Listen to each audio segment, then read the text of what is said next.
D'identifier un tout nouveau pattern sur Bitcoin qui me fait revoir tous mes plans. Bienvenue à tous les amis dans cette nouvelle vidéo, dans ce nouveau live, un marché de la crypto-monnaie dans le vert comme vous le voyez à l'écran depuis maintenant quelques jours, une semaine qui commence extrêmement bien. Avec un Bitcoin qui est aujourd'hui repassé au-dessus des 22 000 $, un Ethereum qui est passé aujourd'hui au-dessus des 1500 $ et qui entraîne avec lui une grosse majorité des altcoins. C'est ce nouveau pattern que j'ai identifié sur Bitcoin, on va le voir juste après. Juste avant ça, on va faire un petit tour rapidement de l'ensemble du marché, notamment l'indice Fear and Greed qui est à 20 aujourd'hui et qui devrait continuer de monter si le marché continue sa hausse. Attention, on sait que quand on a un indice Fear and Greed qui va trop vite vers le haut, c'est pas forcément bon signe et ça peut être un piège. Et du côté de l'indicateur Blockchain Whisper, eh bien on voit que les shorts ont repris l'avantage sur les longs. C'est normal, le prix est parti vers le haut. Du coup, forcément, certaines personnes, enfin une majorité de personnes, vont essayer de contrer ce marché. Alors ce nouveau pattern, ce nouveau schéma que j'ai identifié sur Bitcoin, qu'est-ce que c'est? Eh bien c'est un triple top. Qu'est-ce que c'est un triple top? Eh bien c'est le schéma en blanc que vous voyez actuellement à l'écran. C'est un schéma généralement de retournement de tendance haussier qui se déroule sur un laps de temps assez long. Ce qui se passe généralement, c'est qu'on est en tendance baissière et en fait on va rentrer au sein d'une sorte de range. Alors là c'est de la théorie, en pratique on n'a pas eu un range parfait sur Bitcoin, hein, vous le voyez avec ce pattern ici. La ligne jaune que vous voyez entre les deux, c'est tout simplement notre pattern weekly, on le verra après, qui va nous servir. Donc ce triple bottom, c'est un schéma qui nous permet de retourner la tendance généralement. Donc on va venir au sein de ce range, en théorie, venir toucher 3 fois un bottom, avant de venir chercher une cassure de la résistance, sur laquelle on va venir faire un pullback, et ensuite inverser réellement la tendance. Et en ce moment, eh bien, je pense que c'est ce qu'on est en train de faire tout simplement sur Bitcoin. C'est-à-dire qu'on est venu chercher 3 bottoms au sein de ce pattern H4 avant au final, donc là hier soir, de le casser par le haut. Je pense que là actuellement on est en train de venir valider un pullback, en tout cas je l'espère, puisque si là ce n'est pas un pullback qu'on valide, c'est un fake out. Qui dit fake out dit qu'on va finir par réintégrer ce pattern H4 pour potentiellement aller le casser par le bas. Dans ce cas-là, on re-rentrerait dans le scénario baissier qu'on avait identifié les semaines précédentes. Donc attention à ce qui peut se passer. C'est pour ça que là, la clôture de cette bougie H4 va être vraiment très importante. Mais si on se focalise sur ce qu'on voit actuellement, on a eu donc une cassure en H4 de notre pattern. On a eu une cassure du nuage d'Ishimoku. On est repassé au-dessus de la Kijun et la Tenkan et on a mis en place un scénario de triple bottom. Tout ça, ça me fait modifier un petit peu mes plans. Vous le savez, jusqu'à il y a encore quelques jours, je considérais qu'on était plutôt dans une configuration baissière. Je m'attendais plutôt à ce que Bitcoin, vu le scénario des derniers jours, eh bien en fait vienne vraiment casser par le bas son pattern H4 pour venir chercher les 18 000 $. C'est les scénarios et c'est les indicateurs qu'on avait jusqu'à maintenant. Sachant que en weekly et en daily, on était toujours dans des configurations baissières. Donc moi, j'étais resté dans ce scénario-là. Et c'est vrai qu'avec la clôture weekly d'hier soir sur Bitcoin, et avec ce qui s'est passé en H4 aussi sur Bitcoin hier soir, et ce qui se passe aujourd'hui, eh ben ça m'a poussé à revoir un petit peu mes plans. Voilà, il ne faut pas fonctionner avec des œillères, il faut être capable de se remettre en question à certains moments et de se dire, bah ok, là la donne elle a changé, la situation elle a changé, et du coup je modifie un petit peu mon approche. Bon, maintenant il ne faut pas s'emballer trop vite non plus. Ok, attention, on s'est déjà fait piéger un certain nombre de fois sur Bitcoin. On sait que le marché, là, actuellement, va chercher beaucoup de liquidités, que ce soit en haut, en bas. Hein. Par exemple, ici, on était venu chercher pas mal de liquidités vers le haut. Ici, on était venu chercher pas mal de liquidités vers le bas. Donc, attention. Attention à ne pas FOMO. Attention à ne pas s'emballer trop vite avec des petits indicateurs à court terme qui peuvent, en fait, nous piéger. Donc, on va rester prudent. On va rester prudent. Surtout qu'on va voir qu'en daily et en weekly, il y a quand même des petites choses qui vont pouvoir nous ralentir un petit peu. Ok, déjà en daily, ce qu'il va falloir faire, ce à quoi il va falloir faire attention, c'est déjà ce nuage d'Ishimoku. Ok, ce nuage d'Ishimoku en daily qui va potentiellement faire office de résistance, puisque c'est une zone forte en plus du nuage d'Ishimoku. Donc attention déjà à ça. Deuxième chose, ça va être cette fois-ci en weekly, où là on va voir plusieurs choses sur quoi il va falloir se méfier. Ah, j'ai oublié de vous montrer un petit truc d'abord en daily sur Bitcoin. C'est aussi que en plus du coup de ce nuage d'Ishimoku, on va avoir une combinaison. En plus, ici, du plat Kijun et du plat SSB du nuage. Donc attention, les 25 000 $ vont être une zone de résistance très importante. Et en weekly, enfin, on va avoir ici la Tenkan au niveau des 25 000 $, donc au même endroit en fait que le plat SSB Kijun en daily. Donc on voit que les 25 000 $ vont être une grosse zone de résistance pour Bitcoin. Mais bon, d'ici les 25 000 $, peut-être qu'on va se permettre d'aller chercher un petit peu plus haut. Et ça serait extrêmement intéressant. Maintenant, attention, puisque même si Bitcoin a fait une bonne clôture weekly hier soir en réintégrant ici son pattern weekly, il reste tout de même sous le niveau 0,382 de Fibonacci, qui lui se situe au niveau environ des 23 600 $. Ça va être une zone clé. Pourquoi? Parce que à partir du moment où on va réussir à faire une réelle clôture weekly au-dessus de ce niveau de Fibonacci, ici, alors là je considérerais qu'on aura un vrai bon signal haussier qui pourrait nous permettre, dans les semaines et les mois qui vont suivre, de venir chercher le haut de ce pattern weekly et de le casser ensuite aussi par le haut. Puisque oui, c'est un pattern descendant, donc c'est normalement en termes de probabilité, plus un pattern qui devrait venir casser par le haut. Mais bon, ça fait beaucoup de il faudrait, si, etc. etc. Donc ça fait vraiment beaucoup de données, beaucoup d'indicateurs pour que tout ça se réalise. En attendant que tout ça se réalise, on va quand même potentiellement pouvoir prendre une position sur Bitcoin. Alors évidemment, il va falloir attendre de voir comment va clôturer cette bougie ici en H4, puisque là on voit qu'elle pousse quand même assez fort par le bas. Et c'est logique. C'est logique, pourquoi? Parce qu'on a quand même eu des dernières bougies très très fortes qui sont parties vite vers le haut, donc c'est normal qu'on corrige un petit peu. Et c'est ce qui va nous permettre potentiellement de valider un pullback. Maintenant attention, comme je vous le disais tout à l'heure, attention à ce qu'on ne fasse pas un fake out et qu'au final on ne réintègre pas totalement ce pattern pour ensuite le casser par le bas. Donc là moi ce que je vous conseille de faire, même si évidemment ce n'est pas du conseil en investissement, ça va être d'attendre un petit peu de voir comment ça va clôturer, de voir comment déjà on va réagir sur la Tenkan, et si on valide bien le pullback, alors là on pourra prendre une prise de position avec des premières targets du coup comme je vous disais tout à l'heure au niveau des 23 600 $, ce qui va correspondre au niveau 382 de Fibonacci en daily. Un deuxième take profit qu'on se mettra au niveau des 25 000 $, parce qu'on a vu juste avant que c'était une grosse zone de résistance.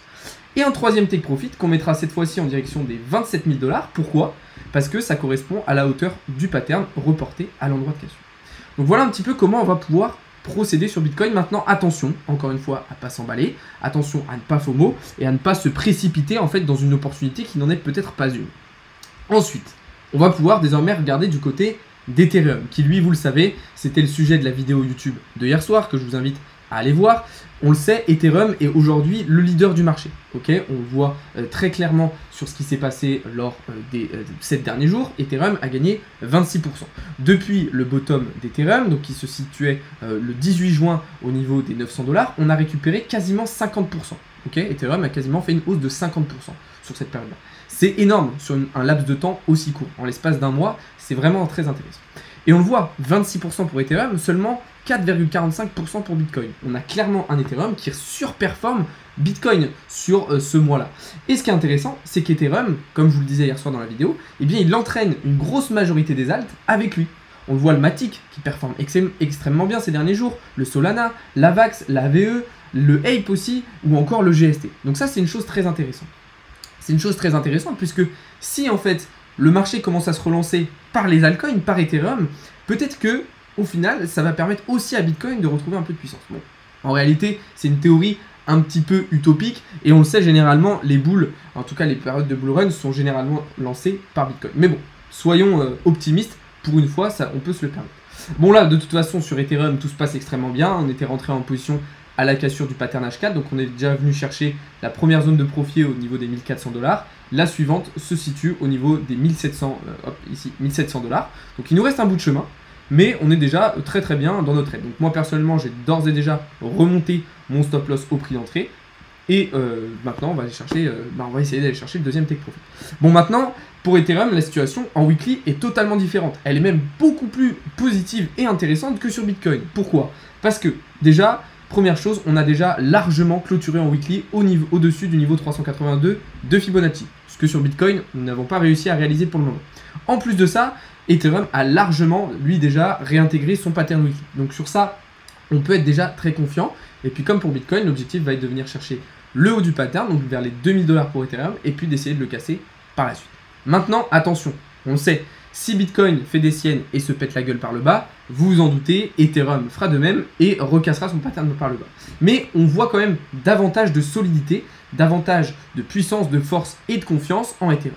Et il y a une chose qui va nous permettre de propulser un petit peu tout ça, c'est l'arrivée d'Ethereum 2.0. Ça y est, on a enfin une date, la mise à jour The Merge d'Ethereum 2.0, donc qui va faire passer Ethereum d'un processus de Proof of Work au Proof of Stake, arrive le 19 septembre. C'est dans très peu de temps. Et si Ethereum arrive à rester dans cette configuration solide, de force, jusqu'au 19 septembre, ça pourrait être extrêmement intéressant. Alors évidemment, c'est pas parce qu'on va passer à Ethereum 2.0 que tout va changer, que le prix de l'Ethereum va s'envoler à 50 000 $. C'est pas du tout ce que je vous dis. Mais ce que je vous dis, c'est que ça va apporter de la légitimité, ça va apporter de l'utilité une fois de plus à Ethereum, qui va devenir encore plus fort, encore plus attractif, encore plus intéressant, et du coup encore plus utilisé. Et qui dit encore plus utilisé, et ben dit un prix de l'Ethereum qui va potentiellement encore plus pouvoir évoluer à la hausse. Donc là on est sur quelque chose d'extrêmement intéressant les amis. Si vous voulez plus de détails concernant la situation sur Ethereum, encore une fois je vous invite à aller voir la vidéo d'hier soir qui concernait vraiment la force d'Ethereum qu'il y a en ce moment. Donc voilà un petit peu ce qu'on pouvait dire. Maintenant, encore une fois, attention aussi sur Ethereum, on ne s'emballe pas, on va rester dépendant de ce qui va se passer sur Bitcoin, donc on reste prudent, pas de FOMO, pas trop d'euphorie, pas trop d'emballement, et voilà un petit peu la situation, voilà un petit peu pourquoi j'ai revu mes plans sur ces derniers jours, et j'ai changé un petit peu de situation, parce que il faut être objectif. Des fois, voilà, faut pas fonctionner avec des œillères, comme je vous disais. Il faut être conscient des modifications qu'il peut avoir sur le cours des crypto-monnaies. Donc voilà les amis. On va pouvoir désormais passer dans la deuxième partie de ce live. Je vais répondre un petit peu à vos questions et puis après on passera à la troisième partie, à la partie actualité. Oui, je sais les amis, je suis trempé. Vous avez vu, je m'essuie à la serviette depuis tout à l'heure. Clairement, j'ai extrêmement chaud. Voilà, c'est la canicule, vous le savez. Moi, chez moi, là, dehors, il y a eu plus de 42 degrés aujourd'hui. Dehors, là, je suis sorti tout à l'heure, il fait encore 38 degrés. Dans mon appartement, c'est un four, c'est la même chose. Donc là, clairement, je suis trempé, j'ai super chaud. En plus, j'ai fait que de bouger aujourd'hui. Donc c'était vraiment chaud. Du coup, comme je vous le disais, je vais répondre un petit peu aux différentes questions que vous avez pu me poser. Et puis après, on va passer sur des actualités, puisqu'il y a des actualités très très intéressantes sur ce début de semaine, qui est déjà extrêmement mouvementé. Sur le marché des crypto-monnaies.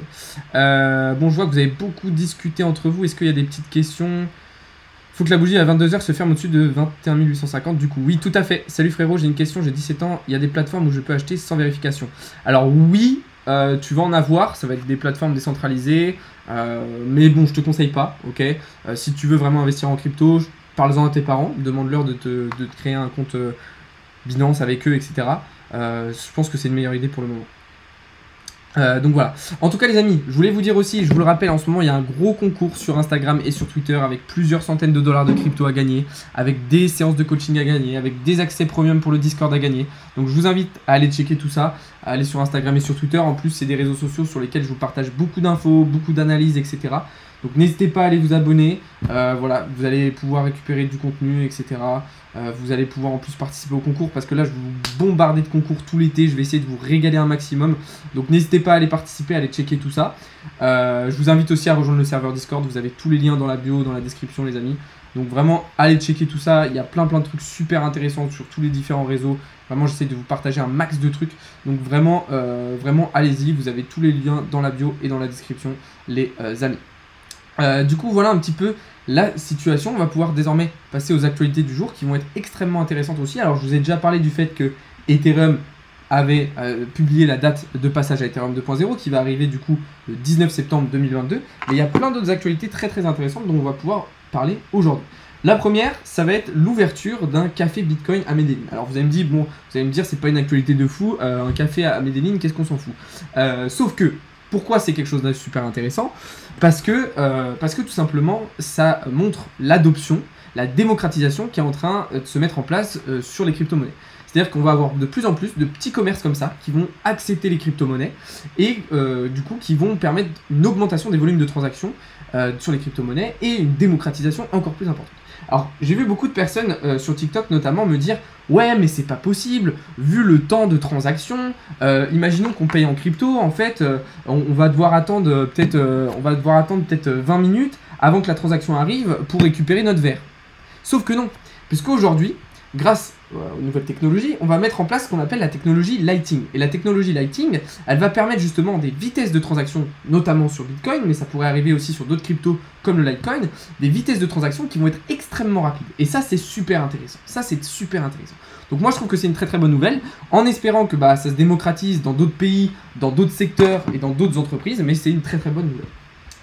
Deuxième chose, et deuxième news très intéressante, et cette fois-ci pas des moindres. On a aujourd'hui la couverture, alors c'est pas la couverture d'aujourd'hui, mais c'est une couverture du Time Magazine qui va sortir d'ici quelques semaines, qui représente et qui parle du métaverse. C'est pas du tout anodin. Time, c'est l'un des plus gros magazines au monde, c'est un des magazines les plus lus, c'est aussi un magazine qui a beaucoup d'influence et beaucoup d'impact sur le grand public et sur plein de secteurs, que ce soit économique, entrepreneurial, voilà, sur plein de secteurs. Et donc là, ils ont décidé de faire la une de leur magazine dédiée au métaverse. Ok. Personnellement, j'ai vraiment hâte de lire le magazine. C'est pas forcément un magazine que je lis en règle générale. Ça m'arrive, mais c'est pas quelque chose que je lis très régulièrement. Mais là, franchement, ça m'intéresse de fou et j'ai vraiment envie de voir ce qui va être dit. Quelles vont être aussi les personnes qui vont exprimer leurs arguments et leurs idées à propos du métaverse. Donc je trouve que c'est une très bonne chose et c'est pas du tout anodin. Voilà, quand on parlait juste avant de démocratisation, d'adoption, ça fait partie de ça, ok. Des magazines comme ça, comme Time, qui vont commencer à parler de crypto, de métaverse, etc. Évidemment, ça va changer les choses. En parlant de métaverse, on va faire un petit tour dans le métaverse de Bored Ape Yacht Club. Je sais pas si vous avez vu les images. On a eu donc les premières images de leur métaverse. Je vous laisse admirer ça. Alors la qualité de l'image est pas extraordinaire, ok, mais vous voyez c'est super bien fait. Donc je vous laisse regarder ça.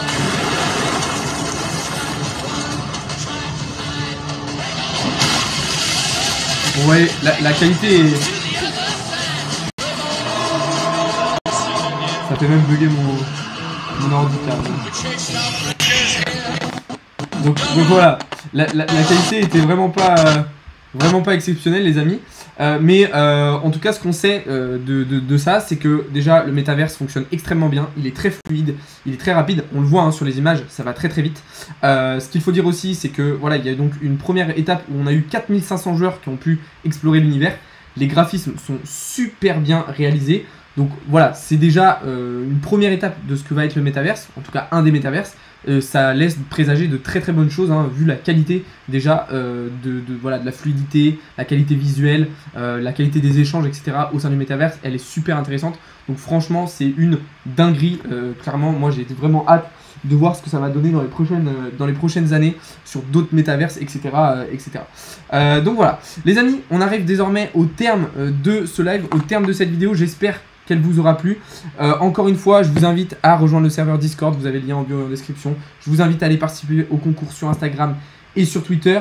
Sur ce, je vais vous souhaiter à toutes et à tous une très bonne soirée. Nous on se retrouve dès demain matin pour davantage de contenu et davantage d'analyse. Salut à tous les amis, c'était Alex de Crypto Learning.